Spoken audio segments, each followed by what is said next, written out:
Assalamualaikum warahmatullahi wabarakatuh. Bismillahirrahmanirrahim. Alhamdulillahi rabbil alamin. Wassalatu wassalamu ala ashrafil anbiya'i wal mursalin Sayyidina wa maulana Muhammad wa ala alihi wa ashabihi ajma'in, amma ba'du. Hadirin hadirat ma'asyiral muslimin rahimakumullah.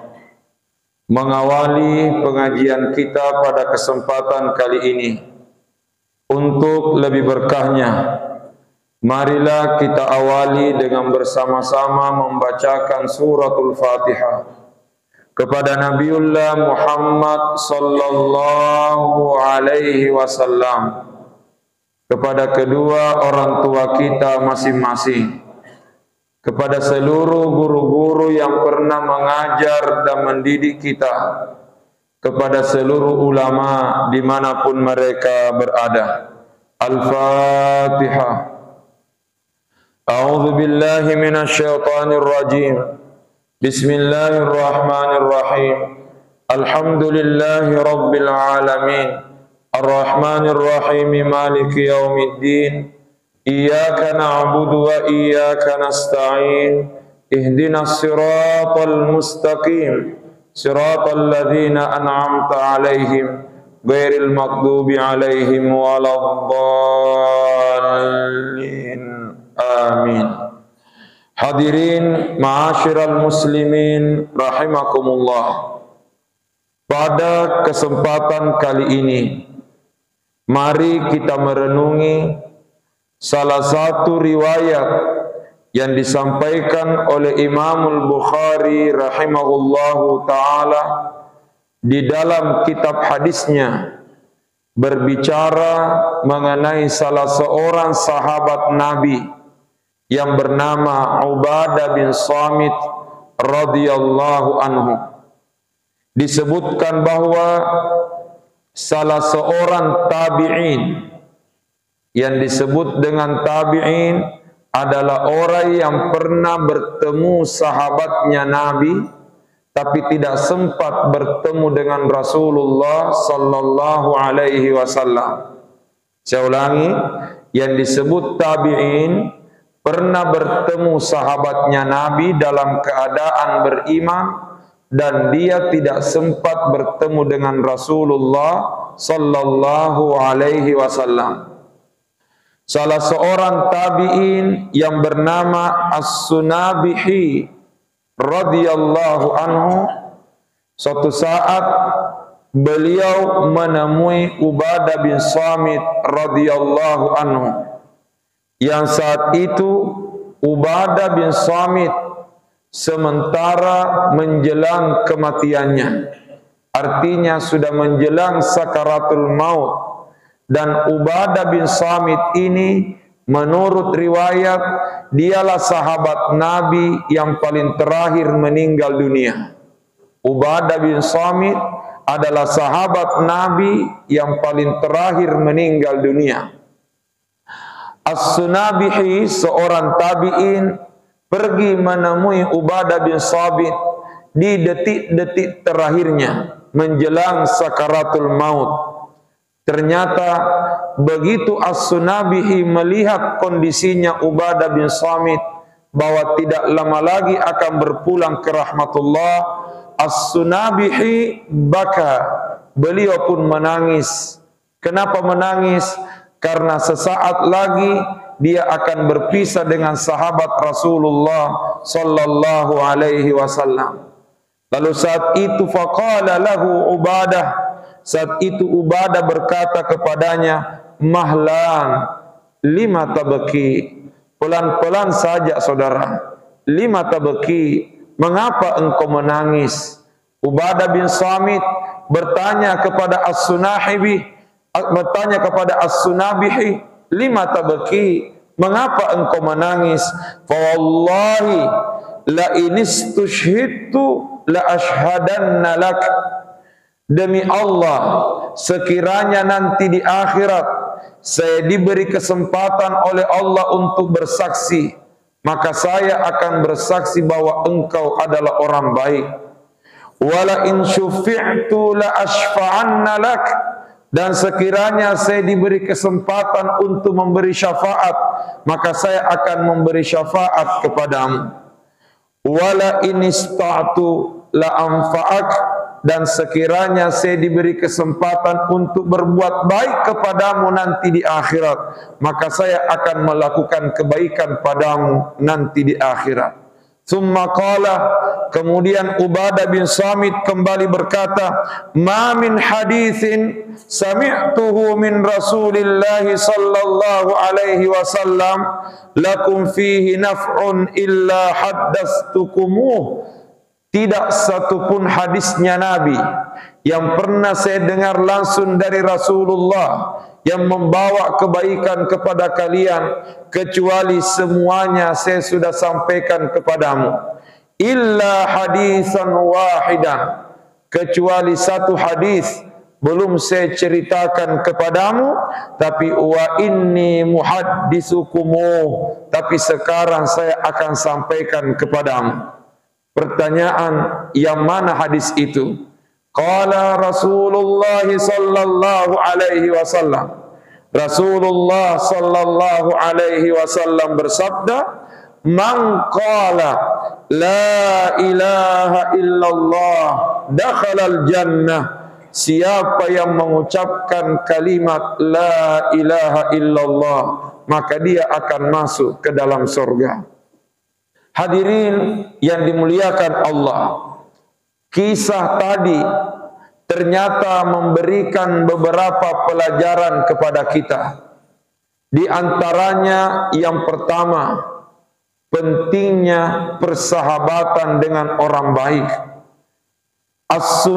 As-Sunabihi seorang tabi'in. Beliau bersahabat dengan sahabat Rasulullah sallallahu alaihi wasallam. Di antaranya Ubadah bin Samit. Ini memberi isyarat perlunya kita mencari sahabat yang baik, karena pada dasarnya sahabat yang baik akan saling menolong nanti di hari kemudian.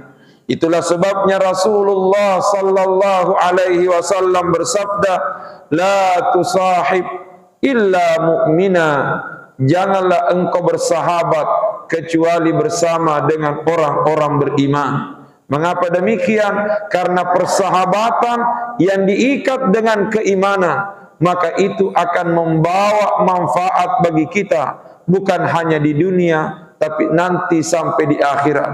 Itulah sebabnya ketika As-Sunabihi menangis karena Ubadah bin Samit sudah sakaratul maut, dia akan berpisah dengan sahabatnya Rasulullah. Ternyata Ubadah bin Samit yang notabene dia sementara sakaratul maut melihat As-Sunabihi menangis. Ternyata orang yang sakaratul maut ini mengingatkan, tidak usah engkau menangis. Kenapa? Karena sekalipun saya meninggal, sekalipun kita berpisah hari ini, tapi di akhirat nanti saya akan berusaha untuk memberikan pertolongan dan bantuan kepadamu. Maka ini memberi isyarat perlunya kita berteman, bersahabat dengan orang-orang baik. Tidak cukup keselamatan kita nikmati sendiri, tidak cukup kebahagiaan kita temukan sendiri. Bahkan Al-Quran mengatakan wal asri innal insana lafi khusr. Allah mengatakan manusia berada dalam kerugian, illa kecuali orang yang tidak mengalami kerugian, kata surah wal asr, illa alladzina amanu, kecuali orang-orang beriman, wa amilus salihat, dan orang-orang yang melakukan amal saleh. Tapi tidak cukup iman dan amal saleh, ada lanjutannya, wa tawasau bil haqqi wa tawasau bis sabr. Mereka saling menasihati, mereka saling mengingatkan dalam kebaikan, saling mengingatkan dalam kesabaran. Itu berarti tawasau, saling mengingatkan, itu memberi isyarat perlunya persahabatan yang baik. Dan inilah As-Sunabihi bersama dengan Ubadah bin Samit radhiyallahu anhu. Yang kedua, hadis yang kita baca tadi juga memberi isyarat betapa mulianya kalimat la ilaha illallah. Mengapa demikian? Ternyata ada hadis Nabi yang sengaja dirahasiakan oleh Ubadah bin Samit, nanti menjelang beliau meninggal baru menyampaikan. Pertanyaan, mengapa beliau tidak sampaikan hadis itu sejak awal? Karena beliau khawatir jangan sampai orang memandang mudah agama ini, jangan sampai ada orang memudah-mudahkan agama ini. Karena Nabi bersabda, man qala la ilaha illallah dakhalal jannah, siapa yang mengucapkan la ilaha illallah maka dia pasti masuk surga. Ubadah bin Samit sengaja tidak langsung menyampaikan hadis ini karena khawatir jangan sampai orang memudah-mudahkan agama, jangan sampai makutuaman ni mas sempajang, jangan sampai malas salat, malas ibadah. Yang penting perbanyak la ilaha illallah, pastinya akan masuk surga. Memang benar, siapa yang mengucapkan la ilaha illallah pasti masuk surga. Cuma tidak ada jaminan tidak singgah dalam neraka. Saya ulangi, la ilaha illallah jaminan masuk surga, tapi tidak ada jaminan tidak singgah dalam neraka. Karenanya kata ulama, doa yang paling mulia bukan doa masuk surga, tapi doa yang paling mulia adalah doa tidak singgah neraka. Saya ulangi, doa yang paling mulia bukan doa masuk surga, tapi doa yang paling mulia doa tidak singgah dalam neraka. Kenapa? Masuk surga belum tentu kita tidak singgah dalam neraka, tapi kapan tidak singgah dalam neraka, jaminan langsung masuk surga. Itulah sebabnya Rasulullah sallallahu alaihi wasallam mengajari kita semua setiap selesai salat maghrib dan setiap selesai salat subuh, kata Nabi, jangan pernah lupa untuk membaca 7 kali Allahumma ajirni minan nar, Allahumma ajirni minan nar, Allahumma ajirni minan nar. Setiap selesai salat maghrib, setiap selesai salat subuh dianjurkan membaca 7 kali Allahumma ajirni minan nar. Ya Allah, bebaskan aku dari neraka, lepaskan aku dari neraka, selamatkan aku dari neraka. Tidak salah memohon surga, tapi yang paling penting adalah memohon perlindungan agar tidak singgah dalam nerakanya Allah. Karenanya sebelum lebih jauh muncul tanda tanya, apa kira-kira hikmahnya? Mengapa di dalam agama kita dianjurkan memperbanyak zikir dan doa setelah subuh dan setelah maghrib? Karenanya muncul istilah zikir pagi dan petang. Karenanya muncul istilah zikir pagi dan petang. Mengapa di waktu pagi dan di waktu petang kita dianjurkan untuk memperbanyak zikir dan doa? Ternyata kata ulama, itu dikarenakan jadwal kematian cuma 2. Jadwal kematian cuma 2. Yang mana itu? Kalau kita tidak mati malam, pasti mati siang. Saya ulangi, jadwal kematian itu cuma 2. Kalau bukan mati siang, pasti mati malam. Aku dek na mati esok, mati wenni. Karenanya kata ulama, perbanyak zikir dan doa di waktu pagi, persiapan jadwal siang.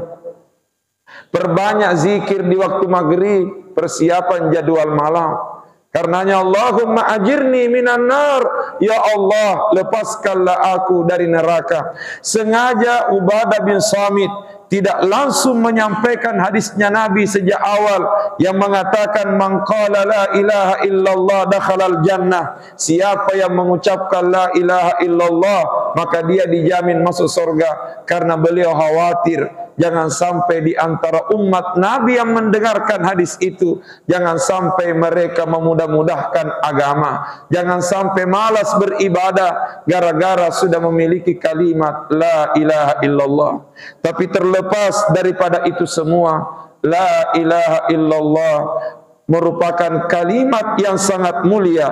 Bahkan ada hadis Nabi yang mengatakan, man qala kulla yaumin la ilaha illallah siapa yang membaca setiap hari, siapa yang membaca setiap hari la ilaha illallah Muhammadur Rasulullah mi'ata marrah, sebanyak 100 kali minimal dia membaca setiap hari la ilaha illallah Muhammadur Rasulullah, jaa yaumal qiyamati wa wajhuhu kal badri, maka nanti di hari kiamat dia akan datang dalam keadaan bersinar wajahnya sebagaimana cahayanya rembulan di malam sebagaimana cahayanya rembulan di malam bulan purnama.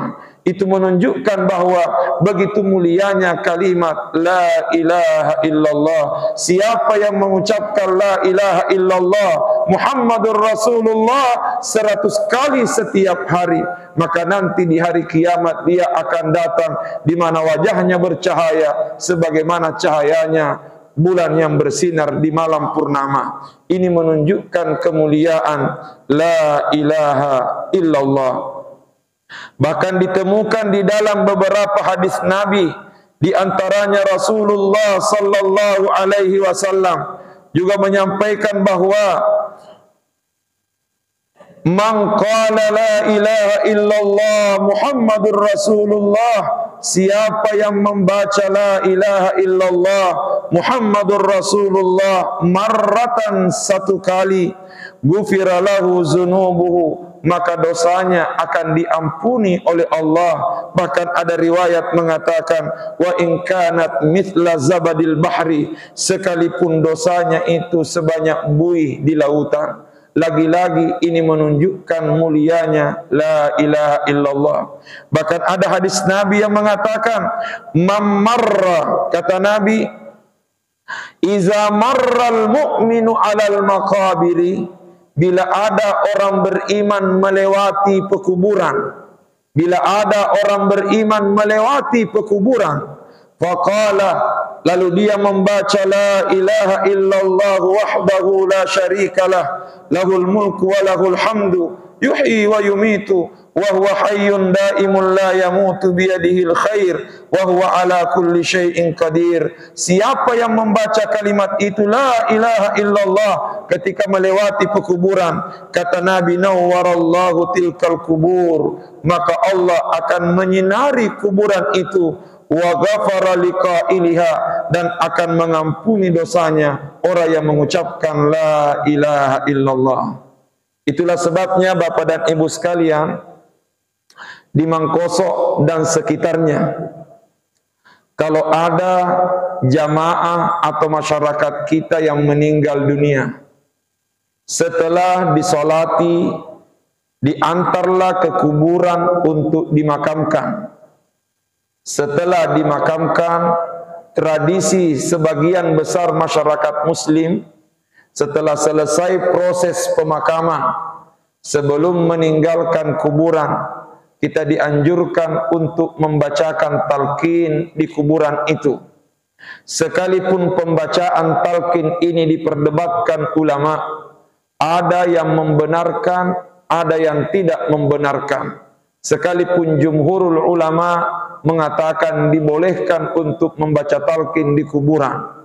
Lagi-lagi ini adalah khilafiyah, tetapi yang mau membaca silahkan baca, yang tidak mau membaca tidak usah membaca, tapi jangan lupa jangan tinggalkan kuburan sebelum berdoa kepada Allah Subhanahu wa taala. Di Mangkosok dan sekitarnya, kalau ada orang meninggal dunia, tidak sedikit masyarakat kita meminta kami, meminta saya untuk datang mengantar ke kuburan, yang tujuannya setelah proses pemakaman kami diminta untuk membacakan talqin. Pertanyaan, mengapa mereka minta saya membacakan talqin?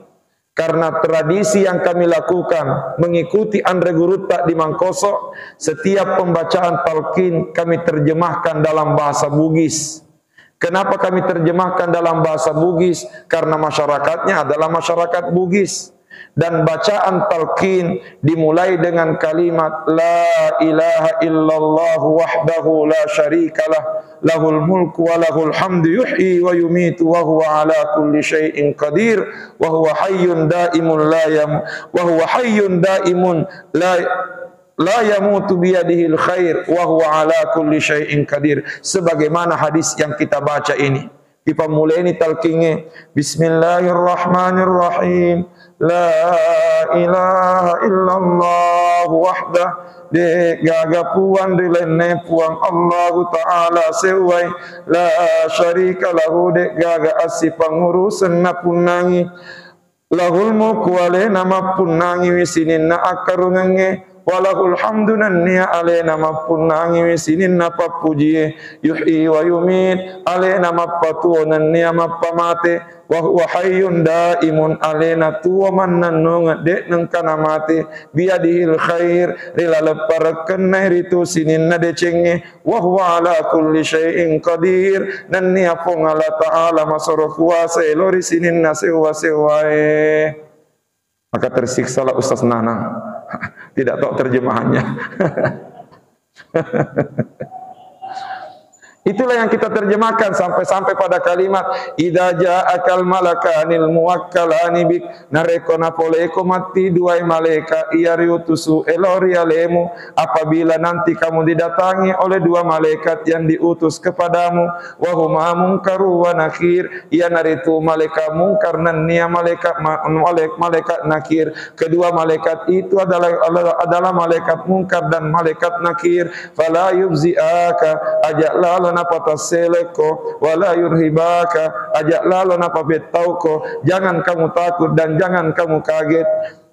Fa idza sa'alaka narekona tanaiko makkada bila keduanya bertanya kepadamu mengatakan marrabbuka siapa Tuhanmu wa man nabiyuka siapa nabimu wa madinuka apa agamamu dan seterusnya. Yang jadi persoalan kita terkadang ada orang baca talqin nah baca bawang nih sehingga pembaca talqin keluar keringatnya, yang mengantar jenazah keluar asap rokoknya. Karena tidak diterjemahkan, yang mengantar jenazah tidak paham, sehingga ketika pembacaan talqin yang lain hanya sibuk merokok, tidak mendekatkan diri kepada Allah Subhanahu wa taala. Hadirin yang dimuliakan Allah, inilah salah satu wujud kemuliaan kalimat La ilaha illallah.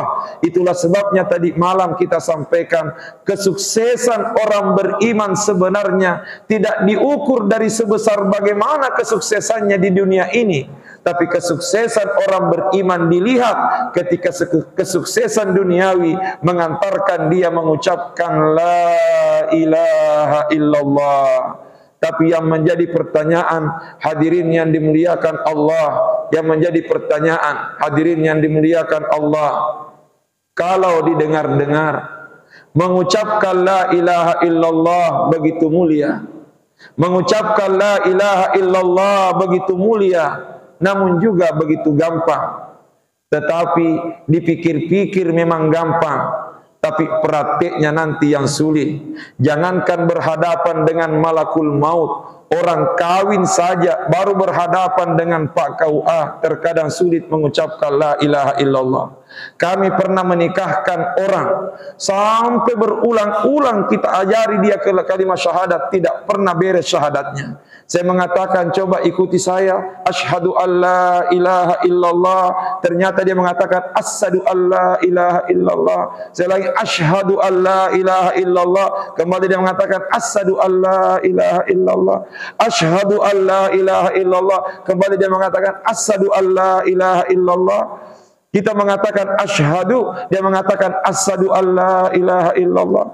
Belum berhadapan malakul maut, baru penghulu yang dihadapi terkadang sulit mengucapkan la ilaha illallah. Karenanya kata Nabi, yamutul mar'u ala ma ya'ishu alaih. Seseorang itu mati sesuai dengan kebiasaannya ketika dia hidup di dunia. Apa artinya? Bila kita ingin mudah mengucapkan la ilaha illallah, maka biasakan kalimat itu sejak kita masih hidup di dunia ini. Terakhir, hadirin yang dimuliakan Allah, pelajaran yang bisa diambil Pelajaran yang bisa diambil dari hadis tersebut bahwasanya la ilaha illallah memang mulia, tetapi kemuliaan la ilaha illallah akan ditemukan bila kita ucapkan dengan penuh keikhlasan, dan yang kedua memiliki semangat keistiqamahan untuk mengamalkan. Itulah sebabnya salah seorang tabi'in yang bernama Wahab ibnu Munabbih, beliau pernah ditanya dengan mengatakan, bukankah la ilaha illallah itu miftahul jannah? Wahab bin Munabbih pernah ditanya, bukankah la ilaha illallah itu adalah miftahul jannah, kuncinya surga? Kata beliau, bala, benar, la ilaha illallah itu adalah kuncinya surga. Walakin laisa miftahun illa lahu asnan, tetapi setiap kunci pasti ada giginya. Setiap kunci pasti ada giginya, ada geriginya. Fa in ji'ta bimiftahil lahu asnan, bila engkau datang membawa kunci yang ada giginya, futihalak, maka pintu akan terbuka untukmu. Wa illa, tapi bila engkau datang membawa kunci tapi ternyata polos, tidak ada giginya, lam yuftah lak, maka pintu itu tidak akan dibuka untukmu. Apa artinya? La ilaha illallah adalah kunci, tapi itu akan membuka surga apabila la ilaha illallah kita bawa beserta dengan kunci, beserta dengan giginya. Pertanyaan, apa giginya? Yang pertama, kita ucapkan penuh keikhlasan, dan yang kedua kita istiqamah dalam mengamalkan. Apa artinya? La ilaha illallah adalah bacaan, tapi yang paling penting adalah pembuktian dari bacaan itu. Saya ulangi, la ilaha illallah adalah bacaan, tapi yang paling penting adalah pembuktian dari bacaan itu. Kata orang Bugis, ia patu nama kerek wirek kadai nareko ipak dupai. Perkataan itu nanti bernilai apabila kita buktikan. Sek digau si sebue rekada mamoso gau sek die naya ada si sebue. Satu perbuatan 1000 kata jauh lebih bermakna satu perbuatan daripada 1000 kata yang tidak dibuktikan. Inilah la ilaha illallah. Mudah-mudahan kita semua dituntun oleh Allah, dimudahkan oleh Allah untuk senantiasa selalu bersama dengan la ilaha illallah, dan pada akhirnya kita akan sukses di akhir perjalanan hidup kita karena kita berhasil mengucapkan kalimat la ilaha illallah. Saya kira demikian sebelum kita tutup dengan pembacaan doa, dan selanjutnya nanti kita akhiri dengan salat isyraq secara berjamaah. Kembali kami buka sesi tanya jawab. Karenanya bagi jamaah yang ingin mengajukan pertanyaan, kami persilahkan. Ya. Ada yang ingin bertanya, ayat silakan. Ya.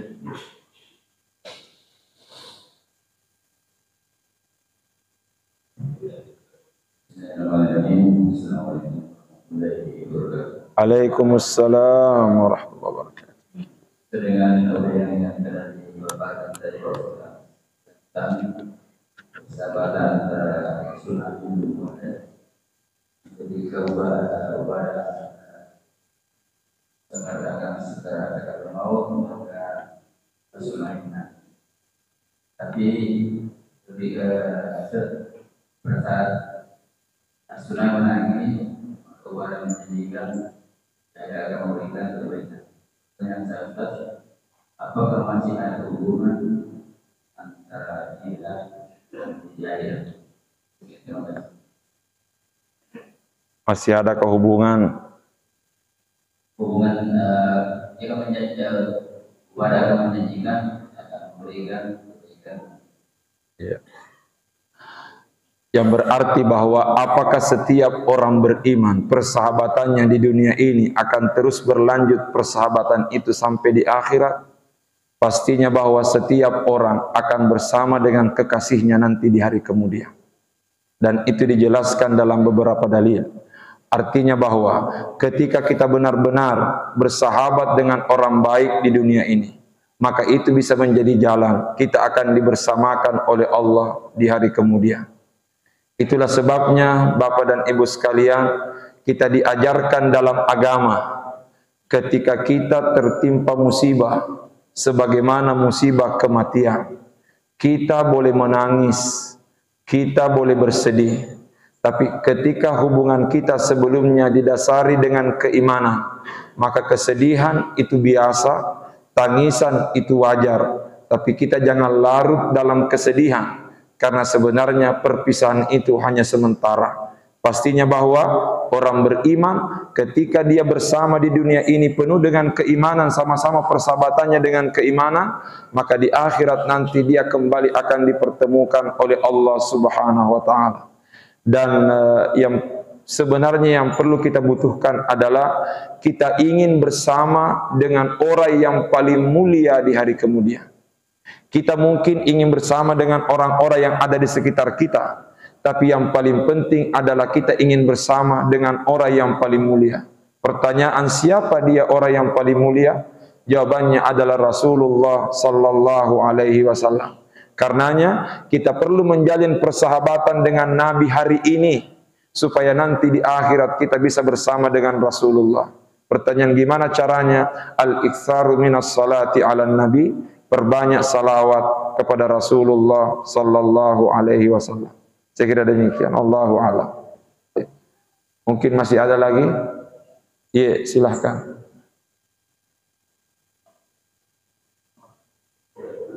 Waalaikumsalam warahmatullahi wabarakatuh.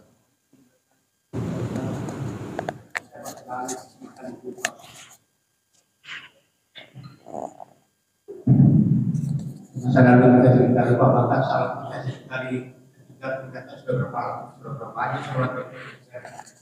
Jadi saya ingin bertanya, kira-kira bagaimana cara mengkodok sholat kita yang manual yang tidak kita kasih? Bagaimana cara mengkodok sholat yang lalu-lalu?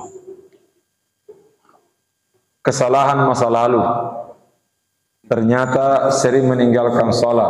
Pertanyaannya ini sebenarnya kalau tidak salah sudah 3 kali ditanyakan dengan orang yang berbeda. Bagaimana cara mengqadha salat yang sudah lewat? Jawabannya 1. Bila memungkinkan, laksanakan salat qadha sebanyak-banyaknya. Dan nanti kita berhenti mengqadha salat kalau sudah yakin bahwa sudah tertutupi semuanya. Yang mana dimaksud sebanyak-banyaknya? Pokoknya selesai salat, salat lagi. Selesai salat, salat lagi. Selesai salat, salat lagi. Pokoknya salat terus. Qadaan sepanjang waktu. Tapi kalau ini yang digunakan, tidak jadi orang ke pasar. Kenapa? Karena waktu habis hanya untuk mengqada. Karenanya sebagai bentuk kemudahan, Syekh Muhammad Sayyid Tantawi rahimahullah, mantan Syekhul Azhar Mesir, beliau berkata dalam kitabnya, bagi orang yang banyak salat yang pernah ditinggalkan, maka cara mengqadanya paling tidak minimal setiap waktu salat 2 kali dia salat. Setiap waktu salat 2 kali dia salat. Apa maksudnya 2 kali dia salat? Masuk waktu duhur, 2 kali salat duhur. Yang pertama, niat adaan lillahi ta'ala, salat duhurnya waktu itu. Selesai salat duhur, dia kembali salat duhur dengan niat qadaan lillahi ta'ala, mengganti yang sudah lewat. Masuk asar, 2 kali salat asar, adaan, qadaan. Masuk maghrib, adaan, qadaan. Masuk isya, adaan, qadaan. Masuk subuh, adaan, qadaan. Setiap hari seperti itu caranya salat. Dan nanti berhenti mengqada kalau sudah yakin tertutupi semuanya. Berarti dengan demikian, kalau umurnya sekarang sudah 56 tahun, sementara baru belajar salat sejak umur 40 tahun, berarti kurang lebih 20 atau 30 tahun, kurang lebih 30 tahun misalnya tidak pernah salat. Sekarang 56. Kalau tambah 30 berarti usianya menjelayat 85 tahun. Tapi hari ini orang berusia 85 tahun, kata orang Bugis, ipitik-pitik mana? Jaranglah kita temukan orang berusia 85 tahun. Tapi pastinya kita qada saja sesuai dengan kesempatan kita. Setiap waktu salat 2 kali melaksanakan salat. Sekali adaan, sekali qadaan. Tapi bolehkah karena kebetulan hari ini longgar waktu saya, tidak ada kegiatan yang mendesak, bolehkah dalam satu waktu salat saya mengqada beberapa kali? Jawabannya boleh. Minimal 2 kali salat, sekali adaan, sekali qadaan. Tapi bila ingin melaksanakan salat qada sampai 3 kali, silahkan. Intinya minimal setiap waktu salat 2 kali salat. Pertama adaan, yang kedua qadaan. Bagaimana lafal niatnya? Sama lafal niatnya kalau kita salat biasa, cuma yang diganti adaan menjadi qadaan. Saya kira demikian. Allahu a'lam. Mungkin masih ada lagi?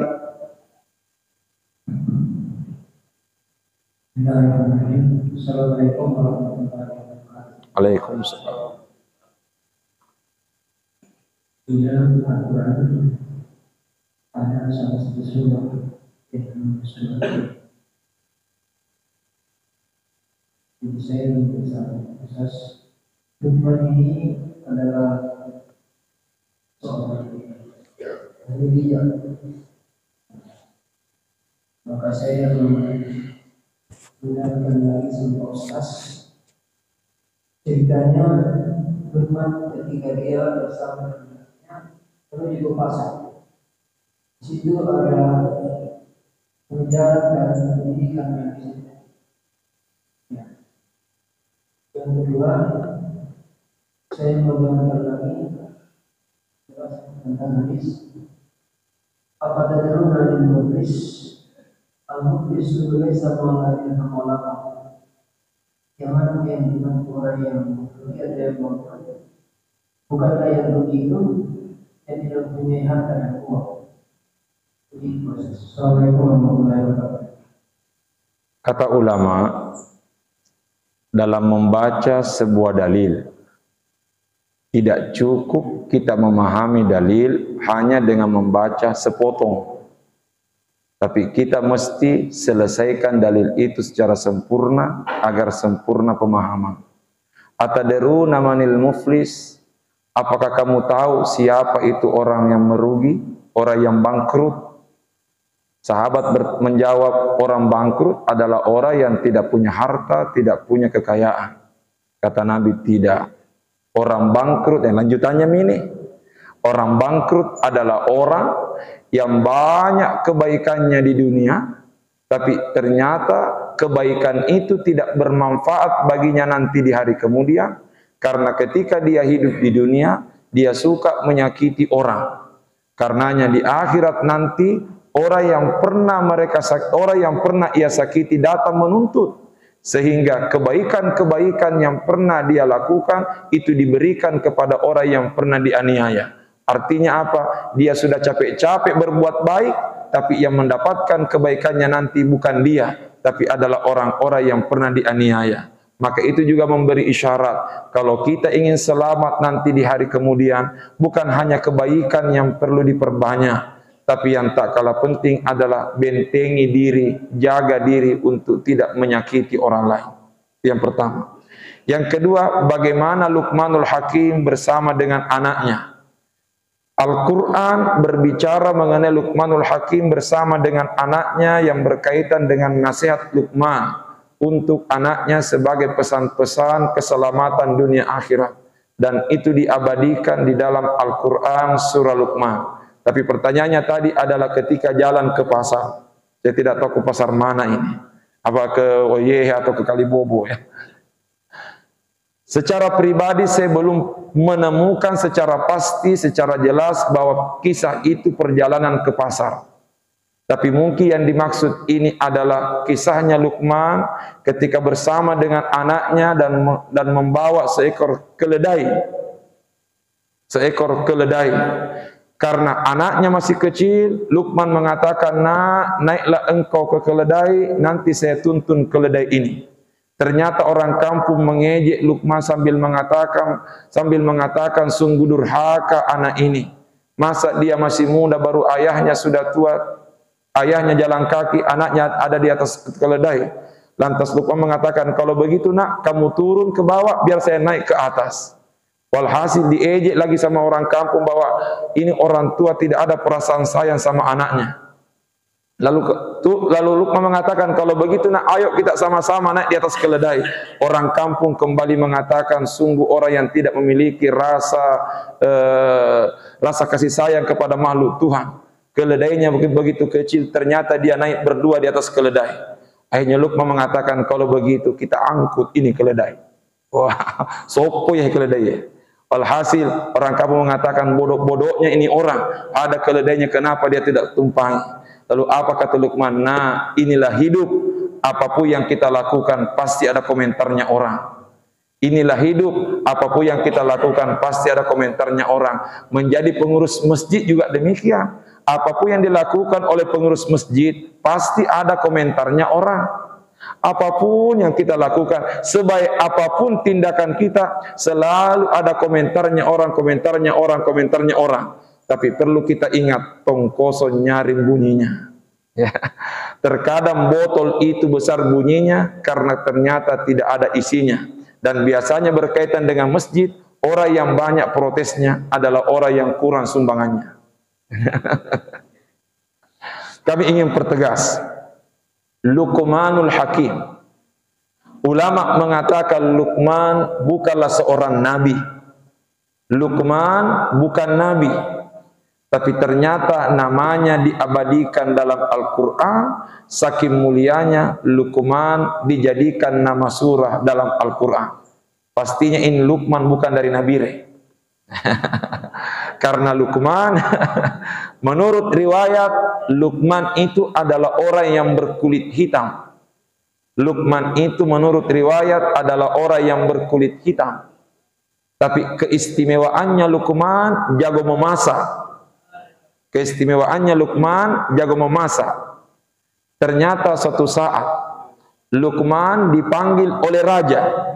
Lalu raja berkata kepada Luqmanul Hakim, Luqman, sembelilah seekor kambing.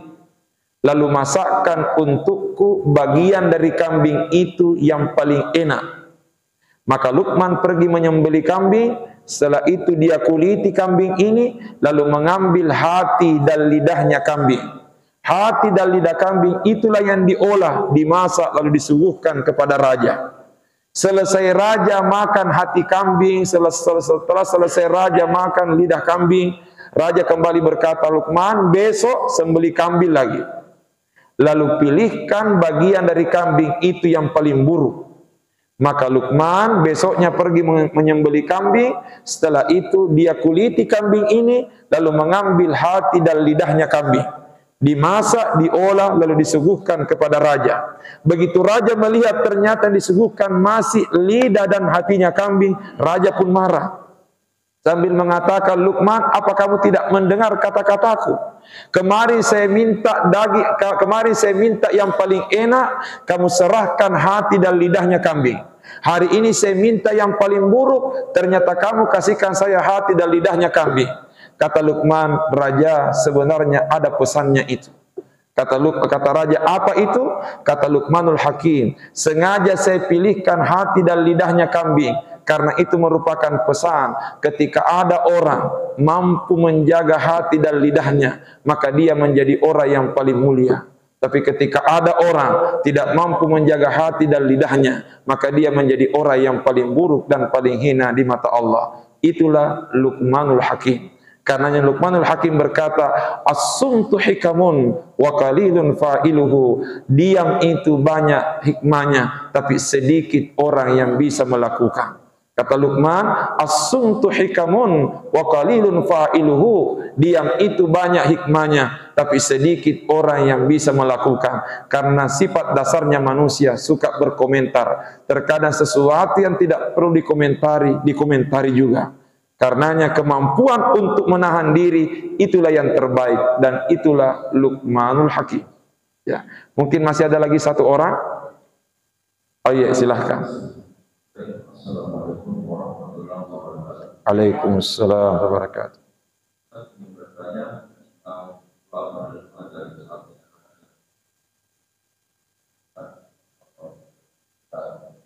Katakanlah di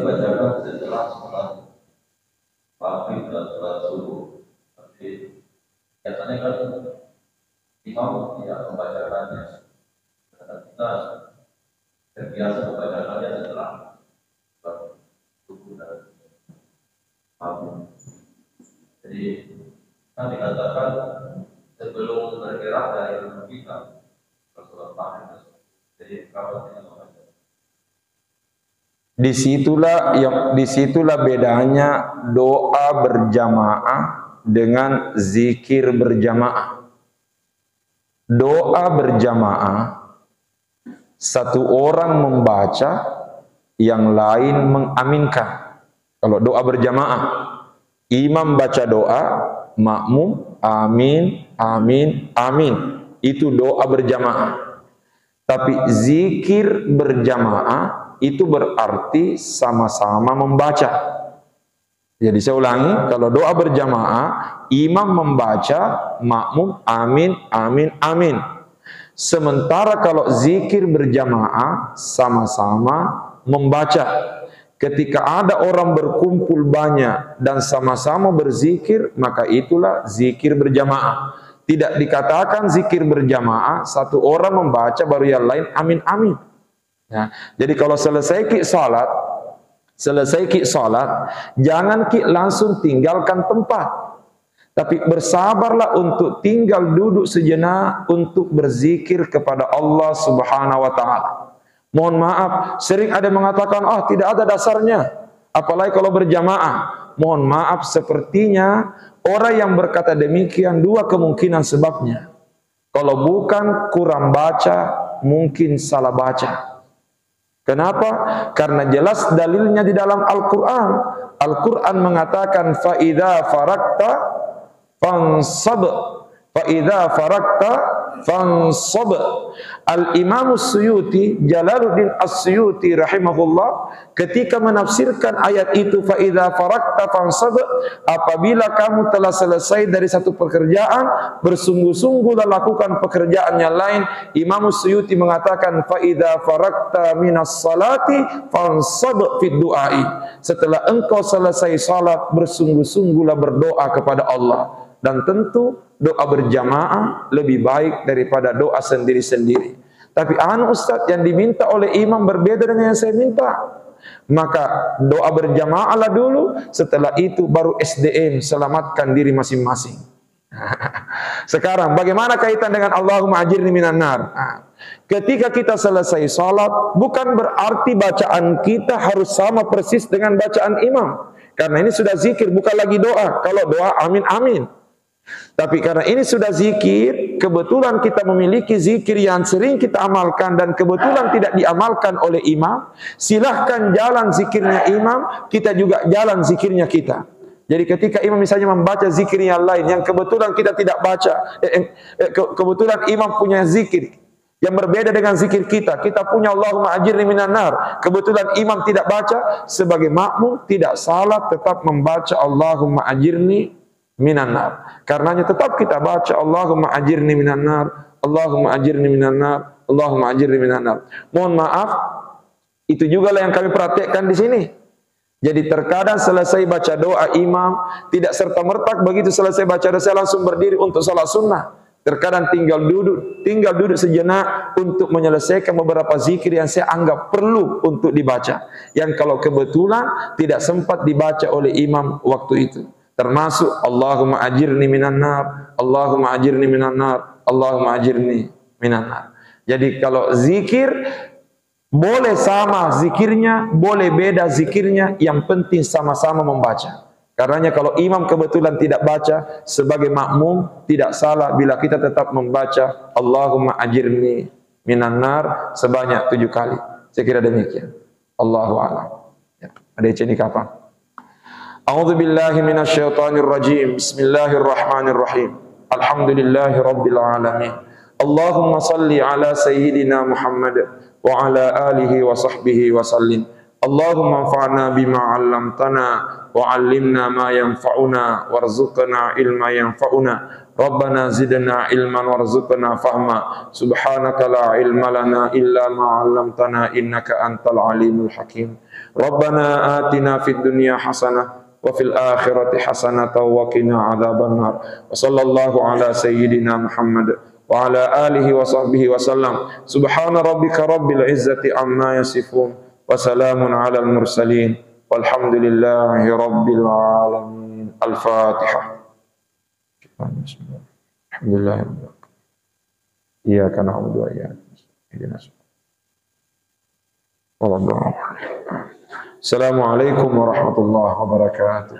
Salatul isyraq jami'atan rahimakumullah.